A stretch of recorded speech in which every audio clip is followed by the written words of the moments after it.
@LE_DOC. Je vais vous parler un peu d'endométriose. Pas un cours, pas un article sur le traitement ou les complications, mais une petite revue des signes et des points d'appel. Pas de gif super drôle.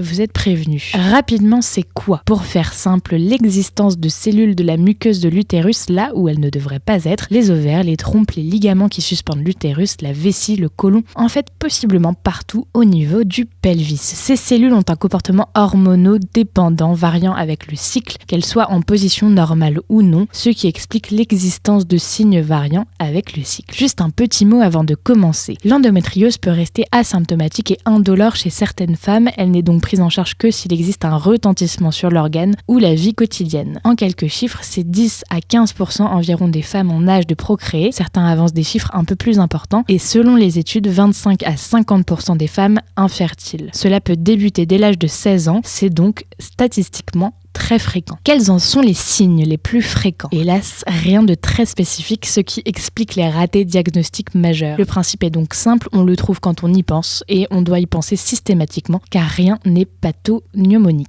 Le signe, ce sont les douleurs. 1. Les dysménorrhées, règles douloureuses qui peuvent être très intenses et invalidantes. Elles peuvent entraîner un retentissement social important, absentéisme scolaire ou absentéisme au travail par exemple. 2. Les dyspaneries profondes, des douleurs pendant les rapports sexuels, de siège profond lors et après la pénétration. 3. Les douleurs et troubles du transit, plutôt des douleurs à la défécation et une diarrhée surtout en période menstruelle. La constipation est plus rare jusqu'à l'occlusion, quelquefois des saignements au niveau de l'anus. 4. Des douleurs vésicales, des signes évocateurs d'une cystite, brûlure mictionnelle et une hématurie, sang visible dans les urines, un peu rosé. C'est donc l'entretien, l'élément clé du diagnostic, la recherche de ces signes, l'évaluation de l'intensité des douleurs, du retentissement personnel et social et de la résistance des douleurs aux antalgiques dits simples. Ce sont donc ces signes qui sont à donner à vos médecins s'ils ne les recherchent pas ou vous changez de toubib, faut voir. Et la suite, en général, examen clinique gynécologique, échographie et l'examen de référence,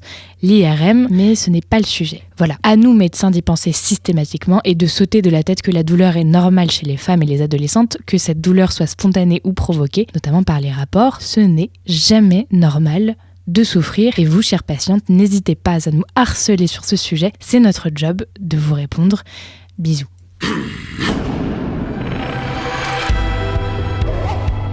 Salut, c'est Victoire Tuaillon.